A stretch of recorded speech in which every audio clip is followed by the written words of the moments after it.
Hola a todos, ¿cómo están? Espero que anden muy bien. Muchas gracias por ver este video, una nueva entrega de Pablo Borsoy, con videos de matemática y de física. Antes que nada les queríamos dar gracias por el apoyo que estamos recibiendo al canal, estamos creciendo mucho y eso nos permite hacer más videos y llegar a más gente. Por eso les pedimos que se suscriban a nuestro canal y que le den like a los videos si ustedes creen que realmente les ayuda a todo lo que es la preparación de materias y demás. Abajo van a tener nuestros datos de contacto si quieren. Estamos organizando clases grupales e individuales a distancia y presenciales. Así que si quieren más detalles tienen nuestro contacto a continuación. Vamos a empezar con el video de hoy.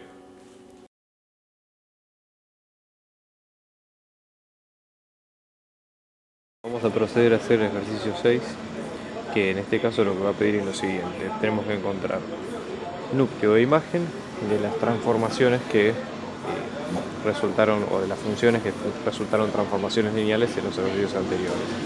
En este caso, nosotros copiamos nuevamente cuáles son esas transformaciones de manera tal de no tener que ir y volver en el ejercicio, ¿no? Entonces, un poco la idea de la primera parte es la siguiente, fíjense.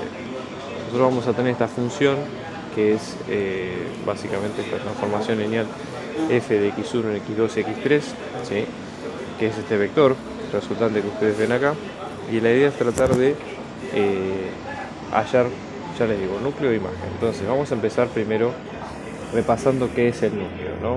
O sea, imagínense que la transformación es una función más, como cualquier función, digamos, de vectores o de números escalares o lo que ustedes prefieran, ¿sí? Entonces, básicamente, si un vector pertenece al núcleo, ¿no?, su imagen dentro de la transformación va a ser el 0, ¿sí?, perteneciente obviamente al espacio de llegada, ¿sí? Si en este caso tenemos R a la n en el dominio y R a la m en el codominio, ¿sí?, o cualquier espacio, ya sea polinomios o lo que sea, siempre va a ser el elemento nulo del codominio. Entonces, en este caso, ¿sí?, la x pertenece al núcleo de la función. Entonces, en este caso, para hallar el núcleo, lo que se debe hacer sería, así como nosotros, para encontrar las raíces de una función, igualamos la función a 0, con eso se arma una ecuación, y de esa ecuación lo que se va a hacer es despejar esa raíz. Bueno, esto se va a hacer lo mismo. Entonces, vamos a, para el núcleo de la función, igualar la imagen, ¿sí? Este es el vector que pertenece al dominio, que está en R3, ¿sí?, y la imagen que es el resultado de toda esta combinación lineal de x1, x2, x3. Entonces, esto sería x1 menos x2 más x3, luego la segunda componente que es x2 menos x3 y la tercera que es x1. Todo esto debe ser igual al 0, 0, 0, que es el elemento de la imagen que es análogo a las raíces que vemos siempre, ¿no? Bien, entonces con esto, fíjense, podemos armar un sistema. Ya tenemos de 3 ecuaciones y 3 incógnitas. Fíjense que tenemos 3 ecuaciones, ¿sí?, cada una por la componente del vector asociado, y 3 variables que son, en definitiva, x1, x2, x3.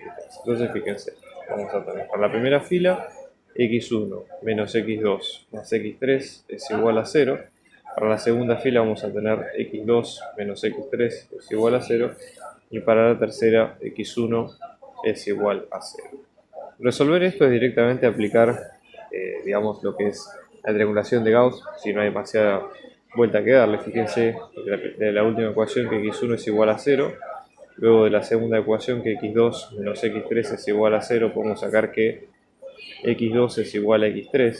Fíjense que si reemplazamos en la primera de todas, nos va a quedar 0 menos x2 más x2, que es el mismo, es igual a 0, con lo cual los únicos dos datos potables son estos dos, digamos. Entonces, con estos dos armamos el núcleo, ¿sí?, el subespacio núcleo.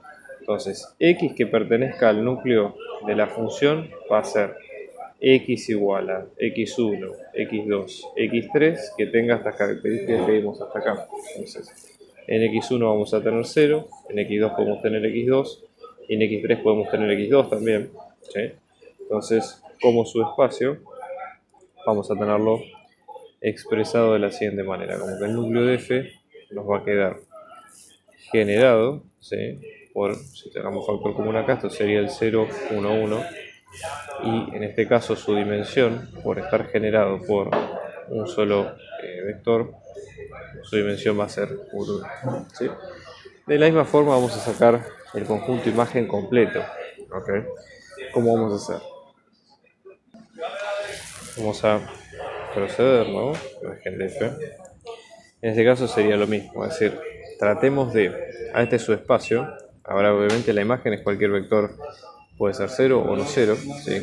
Que esté generado por esta combinación lineal. Una forma interesante sería sacar esta combinación de vectores, ¿sí? Y tratar de ver cómo están generados como subespacio propio. Entonces, fíjense, un X que pertenezca a la imagen va a ser de la siguiente forma: x1 menos x2 más x3, ¿no? Es directamente ponerla cómo está formada la imagen o cómo se forma la imagen con los elementos primeros, ¿no? Entonces acá podemos armar un vector que tenga variables x1 por un lado, luego otro que tenga variables x2 y luego otro que tenga variables x3. Con esto, ¿qué se puede hacer? Separar en la suma de tres vectores, cada uno con esas componentes x1, x2, x3 por separado. Entonces, por ejemplo, en x1 vamos a tener la primera componente en 1, ¿sí? La segunda componente nada, la tercera también x1. En la segunda componente tenemos, en el segundo vector tenemos menos x2, x2 y 0. Después en la tercer vector vamos a tener x3, menos x3 y 0, ¿no? Entonces, observen ustedes que si sacamos factor común, digamos, o multiplicación por un escalar del vector, lo que vamos a tener es una combinación lineal de tres vectores linealmente independientes entre sí y un subespacio generado por esos tres vectores, ¿no? Entonces, por ahora podríamos pensar que la imagen de F, como un esbozo, está generado por estos tres vectores independientes, ¿no? Vamos a tener en este caso el 1, 0, 1, luego en este caso vamos a tener el menos 1, 1, 0, luego en este caso vamos a tener el 1, menos 1, 0. Pero siempre hay que corroborar si realmente esto puede pensarse como una base, y para eso, para que pensarse como una base, tenemos que chequear que los tres vectores sean linealmente independientes, y eso lo hacemos con una triangulación, como hacíamos en las guías de subespacios. Entonces observen ustedes que acá tenemos los tres vectores, vamos a triangularlos, ¿sí? Para verificar y chequear que los tres sean linealmente independientes. Nos vamos a dejar el primero tal cual, no hay cambios. Si hacemos el primero más el segundo, esto nos va a quedar 0, 1 y 1. Primero menos el último nos va a quedar 0, 1, 1, con lo cual, fíjense, si restamos, el segundo con el tercero, bueno, efectivamente vemos que este es linealmente dependiente de los otros dos, por ende, la base de la imagen de F se puede pensar como generada por los dos primeros vectores que sí son linealmente independientes, ¿no? Entonces, poniéndolo de esta forma, va a estar generada por el 1, 0, 1 y luego por el menos 1, 1. Bien, ¿qué es lo que sucede en el caso de, ¿no? Donde nosotros básicamente teníamos esta función, donde teníamos un subespacio de condominio de C a la n, ¿sí? Y la imagen es C, de números complejos, y lo que hace básicamente esta función es tomar un elemento, esto es una familia de funciones en realidad, porque lo que hacía era tomar de los n elementos que nosotros teníamos en el dominio, era simplemente tomar uno de esos elementos. Eso es todo lo que hace la función, no hace ninguna otra cuenta. Entonces la idea es tratar de sacar tanto núcleo e imagen del mismo, ¿no? Entonces vamos a pensar un poco en tema de conceptos. Acá es importante, y un poco lo que aclaraba el ejercicio, era tratar de ver si nosotros vamos a considerar al subespacio como un R espacio vectorial o como un C espacio vectorial. ¿Qué quiere decir? Que los escalares con los que nosotros hagamos las combinaciones lineales de los vectores del dominio sean o números reales o números complejos. Y la cosa va a cambiar bastante según lo vayamos haciendo entre los dos. Entonces, veamos un poco cómo viene la mano en ese sentido, ¿sí? Pensemos, por ejemplo, de la siguiente forma. Vamos a pensar, ¿sí?, en cálculo del núcleo si este es un R espacio vectorial, por ejemplo. Y donde en ese caso nosotros lo que vamos a tener va a ser, ¿sí?, lo siguiente, ¿no? R espacio vectorial. Generalmente ustedes en la cátedra o En general lo que tienen es la nomenclatura que dice K espacio vectorial, donde ahí básicamente puede intercambiar libremente entre uno y otro y obviamente con excepciones. Entonces, vamos a pensarlo de la siguiente manera. Un vector B que pertenezca al núcleo de esta función va a hacer que este elemento sea 0. Entonces, va a ser de la siguiente forma, ¿sí? Vamos a tener el primer escalar que sería A1 más B1 por I, ¿sí? Después el siguiente, acá estamos hablando de todos los zetas, ¿sí? Z1, Z2, A2 más B2 por I, y así hasta llegar al elemento iésimo, que ojo que este iésimo no es el mismo que está acá, a veces también podemos usar J, depende de como ustedes lo prefieran, el 0, y luego tenemos todo el camino hasta las n cantidades o los n componentes, que en este caso van a ser A sub n más B sub n por ahí, ¿no? Esto sería un poco cómo está construido la imagen, es decir, el núcleo. ¿Por qué? Recuerden que lo único que hace esta función es anular el elemento iésimo de ese campo de n escalares, de n complejos que tenemos en el dominio. O sea, no es otra cosa. Pensemos en armar una base de esto que sería el núcleo, porque esto ya cumple la condición del núcleo. Entonces vamos a hacer, como hacemos siempre, separando en elementos que tengan cada uno, ¿sí?, los distintos zetas. Acá recuerden que pusimos los zetas en términos de justamente de sus componentes, tanto reales y escalares, porque es lo que queremos ver que se cumple en la consigna, ¿sí? Entonces, B va a estar generado por A1 más B1 por I, ¿sí? Y luego el resto de los elementos en 0. Luego vamos a ir con el segundo, que va a ser el primer elemento 0 y A2 más B2 por I, y luego con ceros hasta el final, y así sucesivamente hasta el elemento ns. Ahora la pregunta es, ¿qué cantidad de vectores independientes vamos a tener con esta sumatoria? Bueno, si ustedes observan, como nosotros tenemos este 0, ¿sí?, si estos son n componentes, al tener el 0 que cumple la función, linealmente independientes o separados, vamos a tener n menos 1, porque justamente sacamos este 0 que está acá. Entonces, esta cantidad de vectores son n menos 1, recuerden que n sale de la cantidad de variables del dominio, ¿sí?, n menos 1 vectores linealmente independientes que forman la base del núcleo. Bien, y en base a eso podemos tener la cantidad de escalares, ¿sí? Acá lo vamos a hacer, vamos a sacar los escalares multiplicando de cada uno. Entonces, otra forma de ver esto sería verlo de esta manera, fíjense. O sea, un segundo esto. Esto nos va a quedar como B, como A1 más B1 por I, todo esto por el 1 hasta el 0, más A2 más B2 por I, todo esto por 0, 1, 0. Estamos pensándolo, fíjense, como base, una especie de base canónica, ¿sí? Igual, ojo, no tomen este término literal porque no es la idea. Todo el camino hasta el... Bueno, ¿cuántos escalares tenemos? Este sería el primero, vamos a llamarle a este Q sub 1, luego a este Q sub 2, todo el camino hasta Q sub n. Son la cantidad de escalares reales que estamos teniendo. Pero fíjense, si son reales, el hecho de que estén expresados por un número complejo no es correcto, ¿sí? Entonces, la idea, que esto se cumpliría para el caso del cuerpo de escalares complejos, ¿sí? Entonces, ¿por qué? Porque en el caso del cuerpo de escalares complejos sí se va a cumplir que nosotros tenemos, digamos, las dos componentes bien por separado. Entonces, en este caso, vamos a tener, para un R espacio vectorial, no planteo que es este, pero vamos a anular las componentes, ¿sí?, digamos, complejas de cada una de las partes, y vamos a separarlas en dos.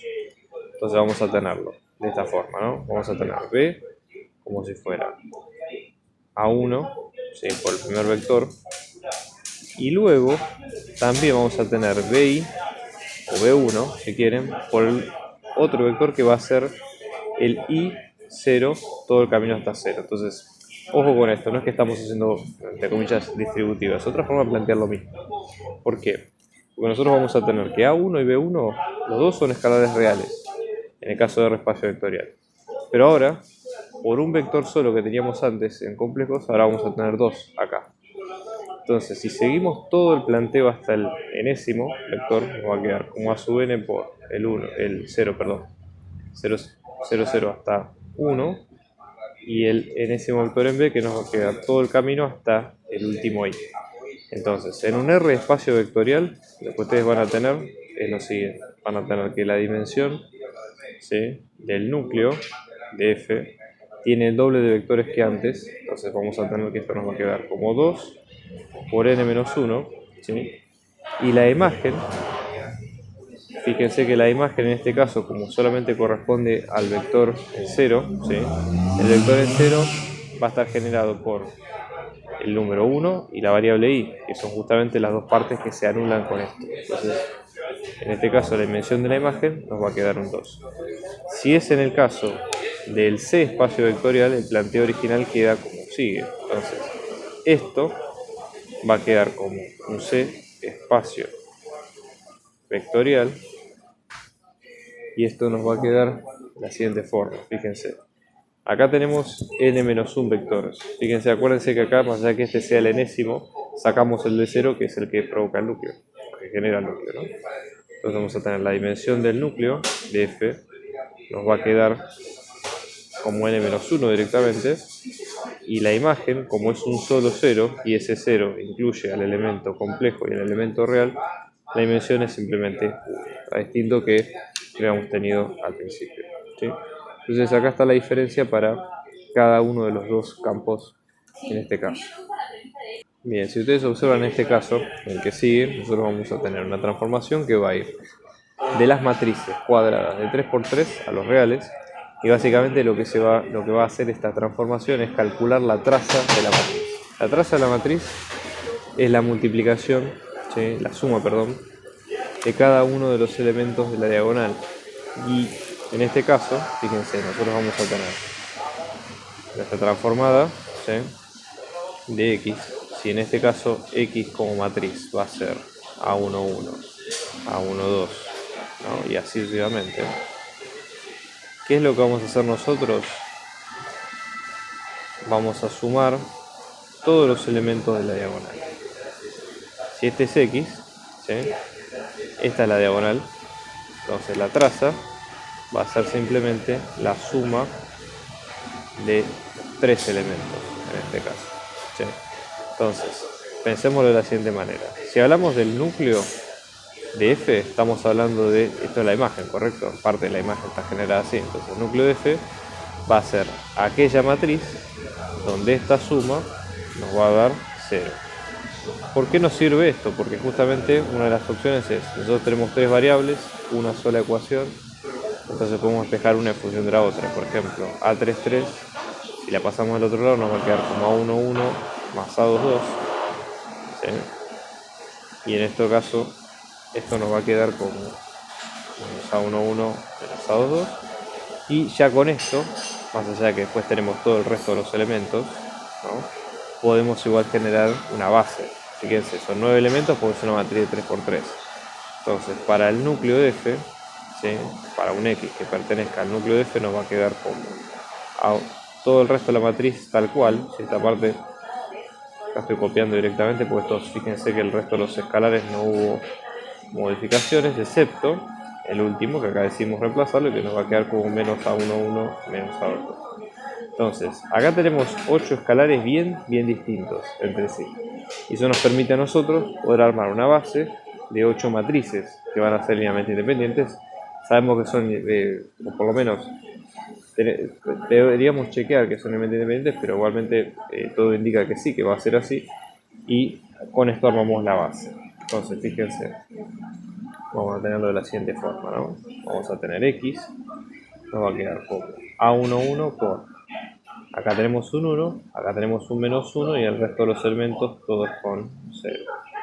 Luego seguimos con el A12, tenemos todos los elementos excepto este que marcamos acá con 0, ¿sí?, y así sucesivamente hasta el último de todos, que sería el A32. Fíjense que el 3 ya lo reemplazamos, ¿no?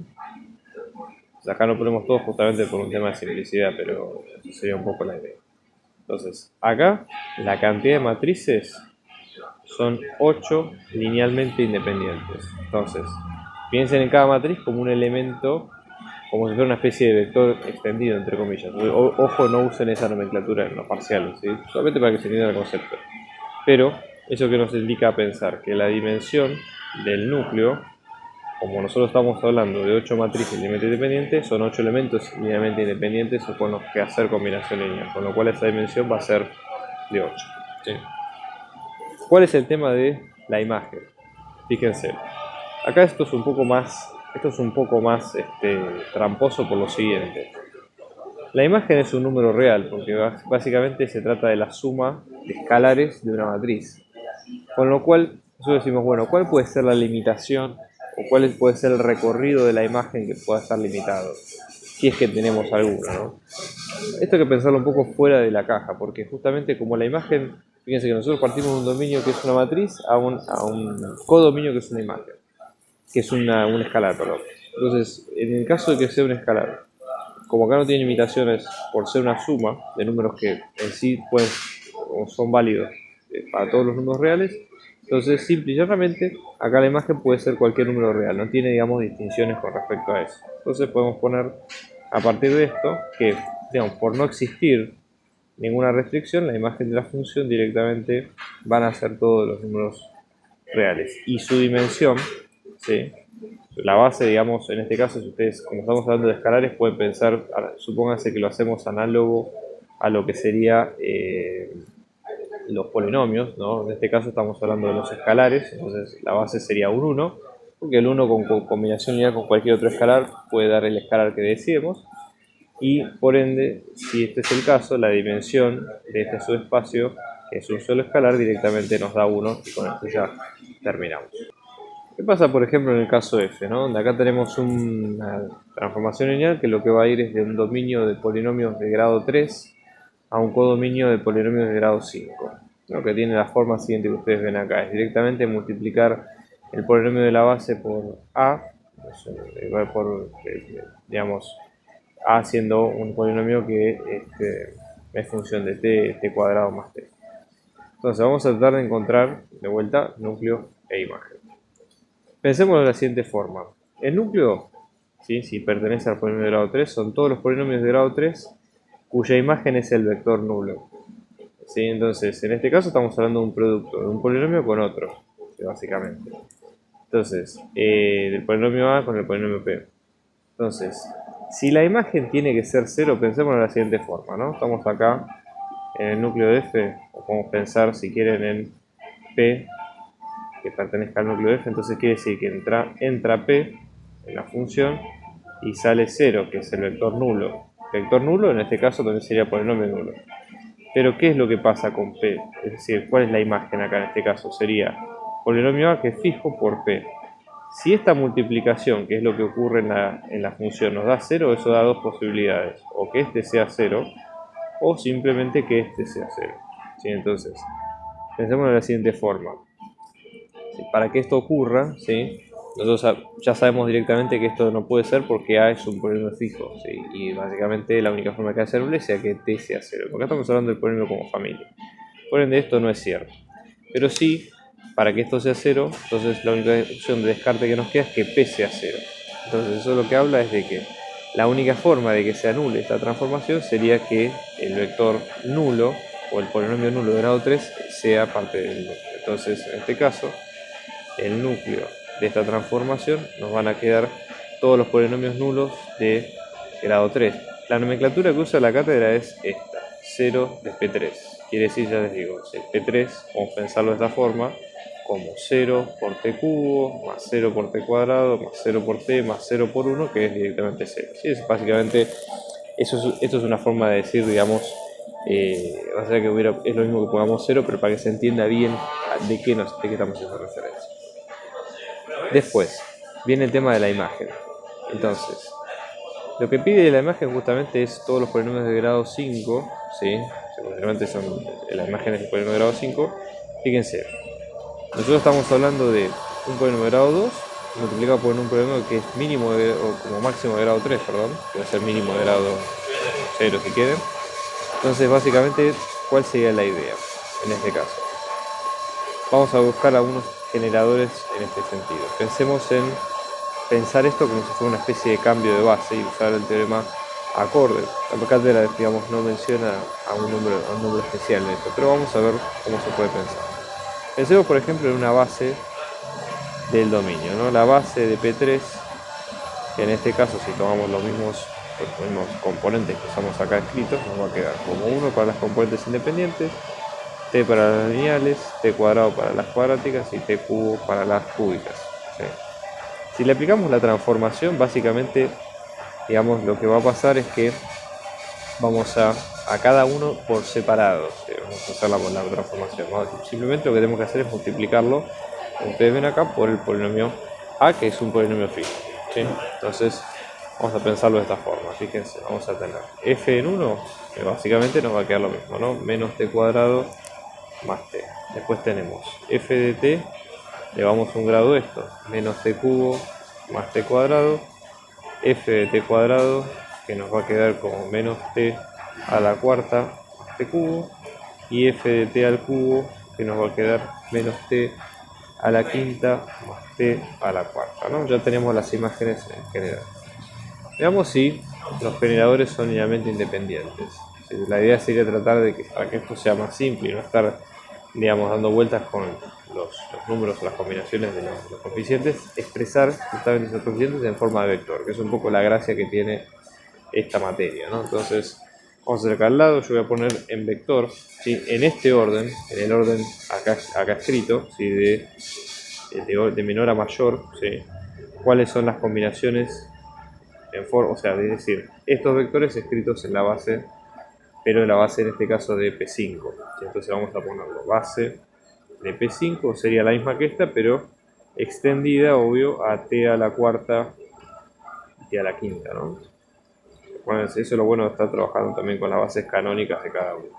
Yo en rojo voy a escribir estos vectores de la imagen en esta base, justamente, y en este orden. Entonces acá vamos a tener 0 para el independiente, un 1 para el lineal, un menos 1 para el cuadrático, todo el resto 0. Lo vamos a tener acá. Fíjense, 0, 0, 1, menos 1, 0, 0. Después seguimos, fíjense, acá podemos tener 0, menos 1, 1, pues el resto 0. ¿Okay? Siempre chequen que sean 6, porque es un grado más de lo que teníamos en el exponente, y después acá tenemos menos 1, 1 y el resto todos ceros. ¿Bien? Entonces ahora, ¿cómo quedaría una base? Ahora podemos básicamente triangular estos vectores y chequear que efectivamente sean linealmente independientes, ¿no? Entonces, fíjense que por la geometría que tienen y demás, si nosotros los pusiéramos en una matriz, ya veríamos que están triangulados, ¿sí? Ninguno se anuló, con lo cual cumple con la condición de que sean linealmente independientes. Entonces, en consecuencia, vamos a tener la base de la imagen de la función, que nos va a quedar justamente como la combinación de estos vectores. En este caso, en vez de escribir una forma vectorial, como estamos hablando de un codominio de polinomios, vamos a ponerlo como combinación de estos polinomios, ¿sí? Entonces va a estar generado por menos t cuadrado más t, es el primero. Vamos a tener menos t cubo más t cuadrado, después menos t cuarta más t cubo, y después menos t a la quinta más t a la cuarta, ¿sí? ¿Cuánto nos da la dimensión de la base de la imagen de f? En este caso, fíjense, son 4 vectores independientes, con lo cual vamos a poner 4, ¿sí? Chequeamos antes que la dimensión del núcleo nos dio 0, estamos hablando del polinomio nulo, y por el teorema de la dimensión del subconjunto de salida, que es el dominio, ¿sí? La dimensión de P3 es 4, porque fíjense que está generado por los 3 exponentes, lineal, cuadrado y cuadrático, más la constante. Y en este caso, esto nos va a quedar como la dimensión del núcleo, de F, más la dimensión de la imagen. Claramente, fíjense que esto vale 4, esto vale 0, y se cumple el teorema propuesto. Okay. No, nosotros teníamos la transformación que era de R a la K, que es un vector, a R a la N, que es otro vector. Básicamente la transformación se daba multiplicando el vector del dominio por una matriz obviamente de tamaño N por K. Entonces abarca, digamos, la gran mayoría de las transformaciones lineales que se ven en esta materia, ¿no? Que siempre se pueden pensar como que son de este estilo. Entonces la idea es tratar de decir, bueno, ¿cómo podemos sacar el núcleo con la poca información que tenemos de esta transformación, ¿no? Porque fíjense que hasta ahora es como una expresión muy genérica. Entonces, la idea justamente es pensarlo de la siguiente forma. Piensen en nosotros cuando hacemos la multiplicación de A por un vector, ¿sí? ¿Qué es lo que estamos haciendo? A por ese vector se puede pensar como si fuera combinado, ¿sí? o como si fuera generado por vectores de la base canónica. Entonces, por ejemplo, X se puede pensar si va a ser, por ejemplo, A, B, así hasta un valor ZI, esto que no es el número complejo, sino que es solamente un escalar. X en base canónica se puede pensar como A por 1, 0, así sucesivamente, más B por 0, 1, así sucesivamente, más y así sucesivamente hasta ZI del último vector. Acá, como básicamente sabemos que tenemos K elementos, no podemos asegurar el tamaño de la base canónica. Pero, ¿sí? En general, siempre que vayan a los libros van a encontrar que los vectores de la base canónica se escriben con E minúscula E. Primer vector, segundo vector y así sucesivamente. Entonces, nada, es una forma, digamos, de poder verlo en la nomenclatura, ¿no? Digamos, de tratar de evaluar, ¿sí?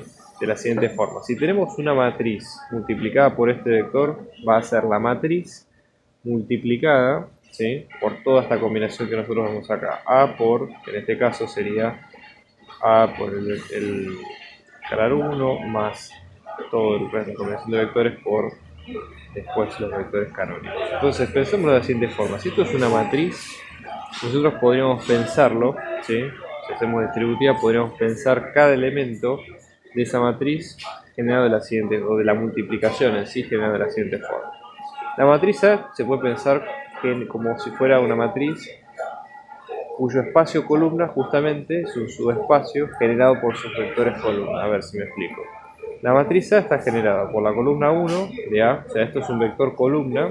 Si la matriz A es de n por k, n estamos hablando de la cantidad de variables, ¿sí? Y K estamos hablando de la cantidad de columnas que tiene la matriz, en este caso la cantidad de vectores columna que estamos hablando. Entonces vamos a tener columna 1, columna 2, ¿hasta cuánto? Hasta la columna K, que es la que indica, digamos, el enunciado, ¿sí?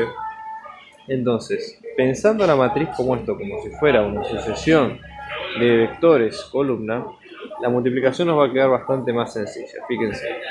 Vamos a tener, ¿no? En este caso, A por X, o mejor dicho, A por X nos va a quedar como A, ¿sí?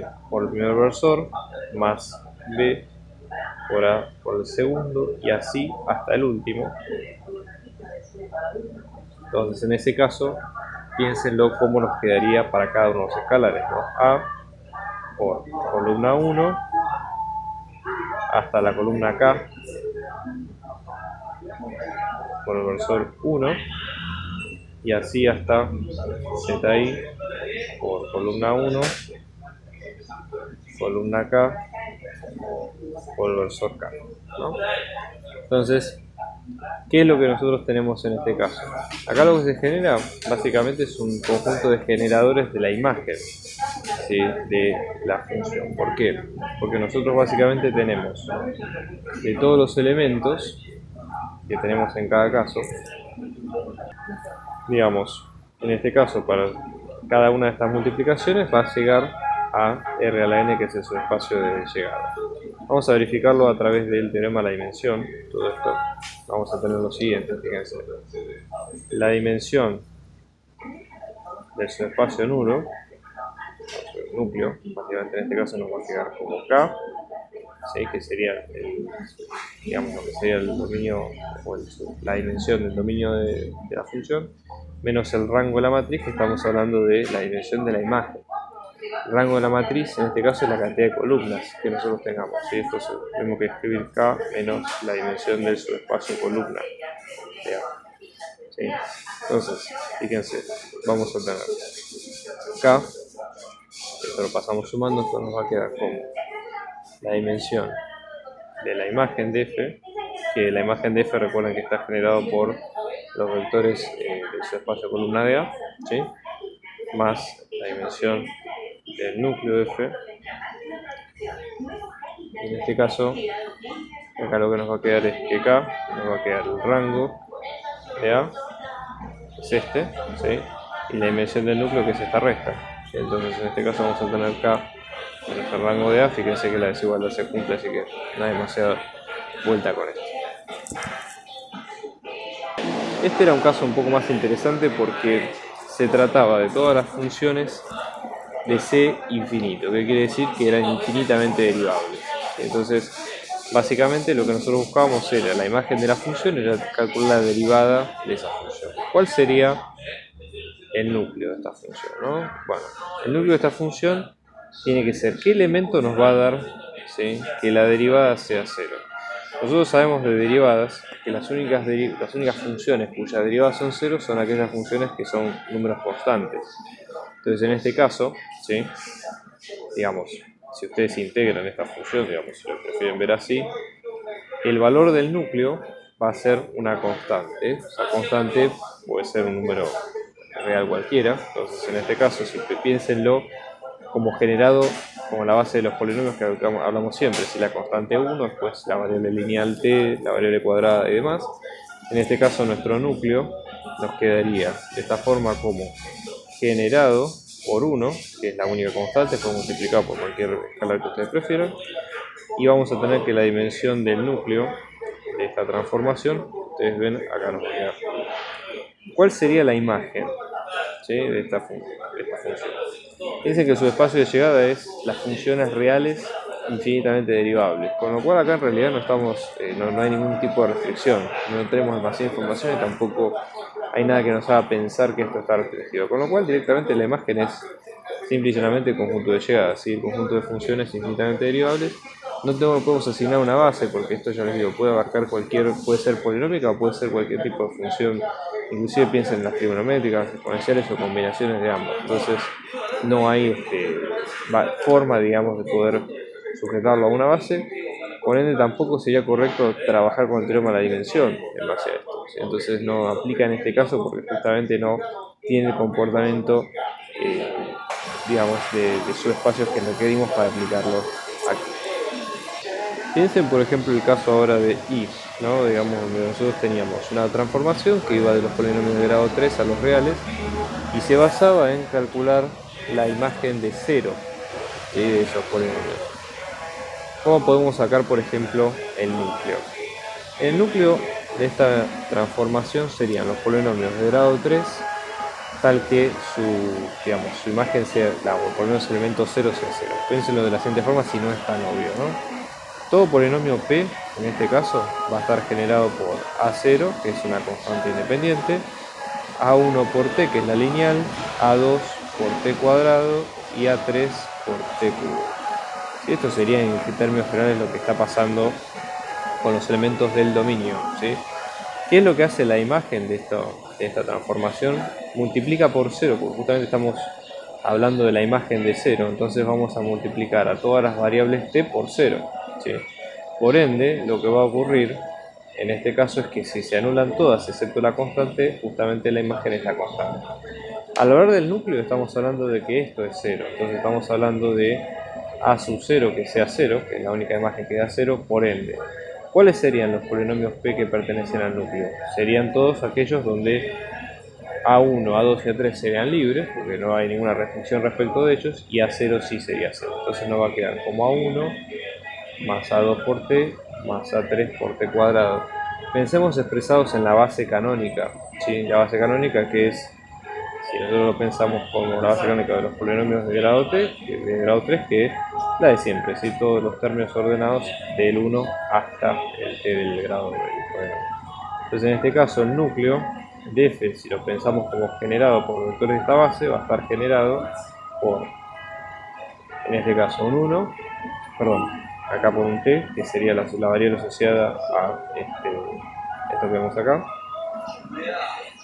Acá me olvidé algo, disculpen, t cuadrado y t cubo. Después t cuadrado y después t cubo. Entonces esto ya es la base de. ¿Cuál es el tema de la imagen? Bueno, la imagen, piensen ustedes lo siguiente. Nosotros en el caso de la imagen ya lo calculamos en cierta forma desde acá. Entonces, en el caso de la imagen de f, si f de p nos va a quedar como a0, a sub 0, ¿sí? Entonces, de la base, el único elemento que tenemos que tener en cuenta sería este, es un escalar, ¿sí? Entonces, lo que vemos acá es lo siguiente. La imagen de f puede ser cualquier número real, porque estamos hablando de un coeficiente de un polinomio que, ya les digo, no hay restricción, puede ser cualquier número real. Entonces, en este caso nos va a quedar como la imagen como números reales, ¿sí? La dimensión, piensen lo que estamos generando por números reales, pero en este caso, pensándolo en base de polinomios, como en analogía, estaría solamente generada por un escalar. Entonces, en este caso, la dimensión, si está generada solamente por combinaciones ya del 1, la dimensión de la imagen nos va a dar 1 también. Esto para complementarlo con esto, ¿no? Que nos había dicho que la dimensión del núcleo de f nos iba a quedar 3. ¿Sí? Entonces, sumando estos dos conceptos, ¿qué vamos a tener? La dimensión del subespacio de llegada, que en este caso son los polinomios de grado 3, esto nos había quedado generado por 4 combinaciones, nos iba a quedar 4. Y esto nos iba a quedar la suma de la dimensión del núcleo con la dimensión de la imagen, ¿no? La dimensión del núcleo nos quedó como 3, la dimensión de la imagen nos quedó como 1, y fíjense cómo cierra todos los argumentos de este lado. ¿Qué sucede en el caso J, ¿no? Donde tenemos una función que va de los complejos a los complejos, y básicamente lo que hace es calcular el complejo conjugado del número del dominio, ¿no? Entonces, ¿qué pasa con respecto al núcleo?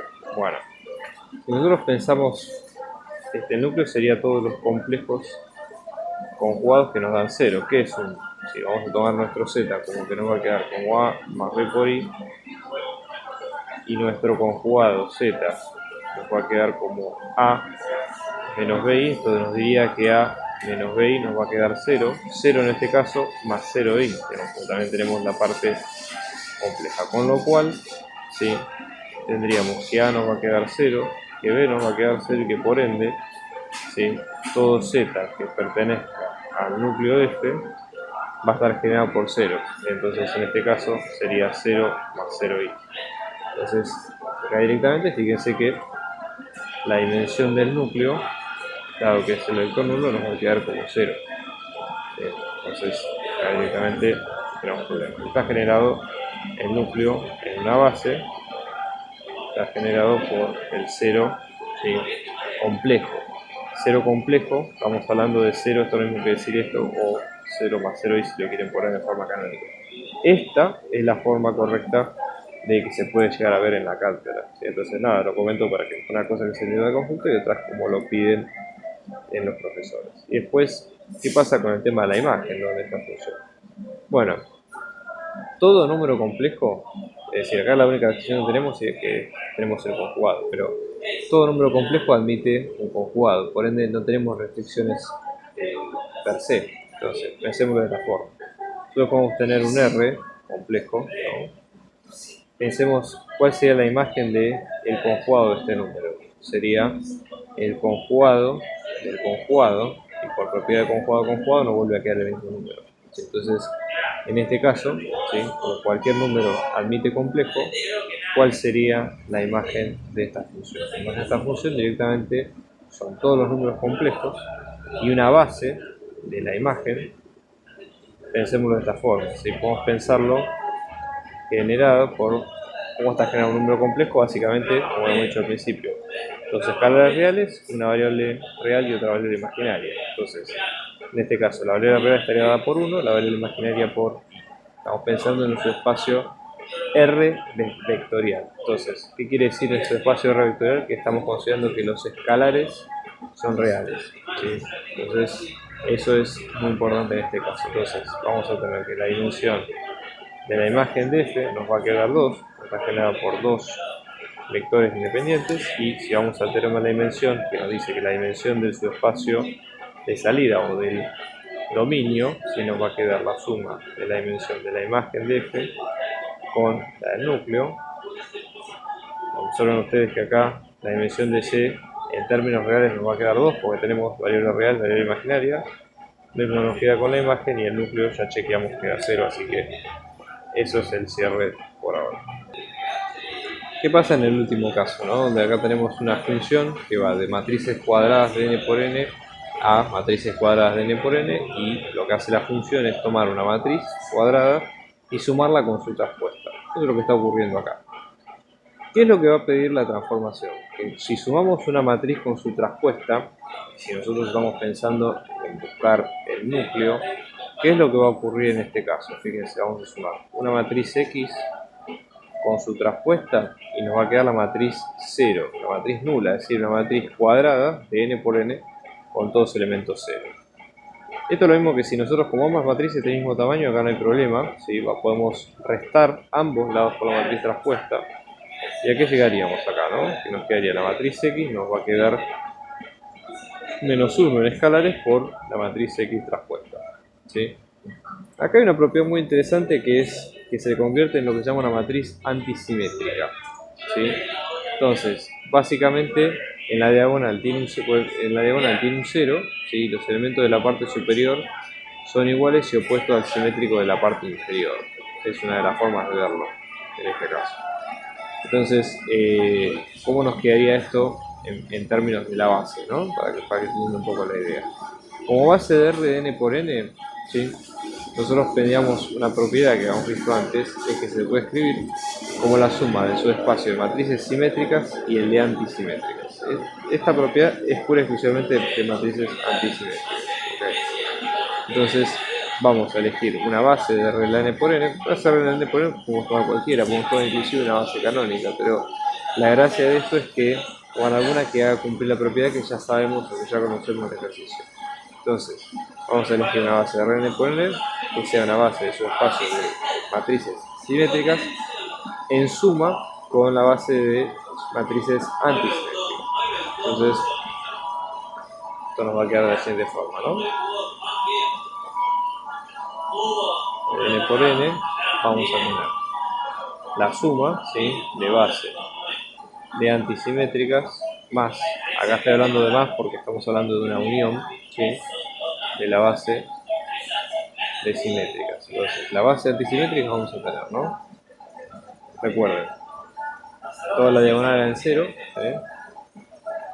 Luego acá teníamos 1, 0 hasta acá, y luego todos los elementos debajo de la diagonal negativos y simétricos, ¿no?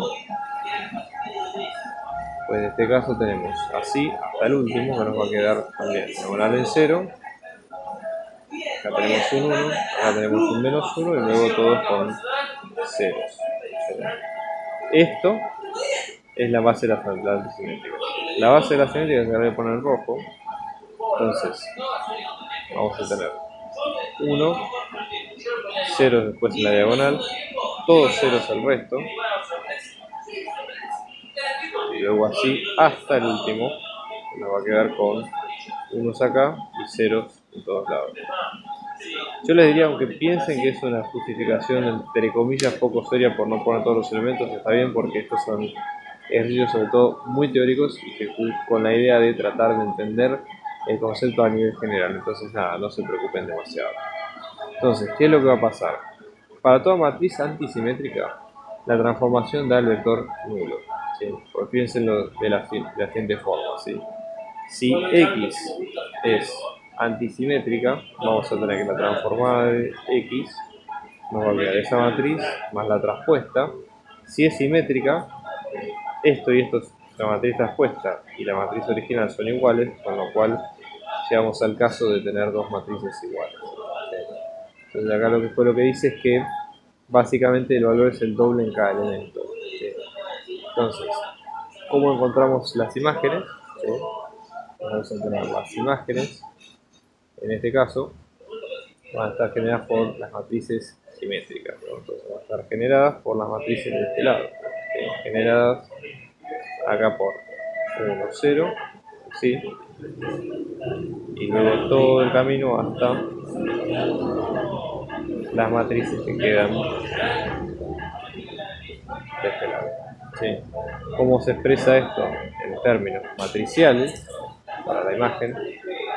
Esto nos va a quedar con X perteneciente a R de n por n, es decir, matrices cuadradas tales que el X traspuesta nos queda X. ¿Sí?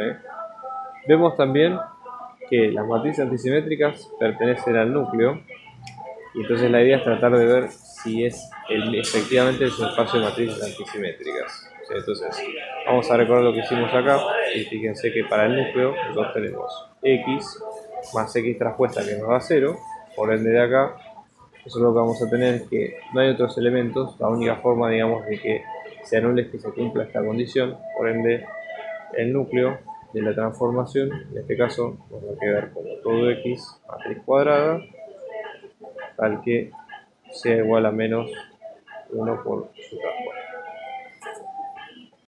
Estamos organizando clases particulares, individuales y grupales para apoyo a las materias parciales y finales, así que abajo dejamos nuestro dato de contacto para si ustedes quieren contactarse y seguir averiguando de la clase lo pueden hacer. Un abrazo grande y muchos éxitos.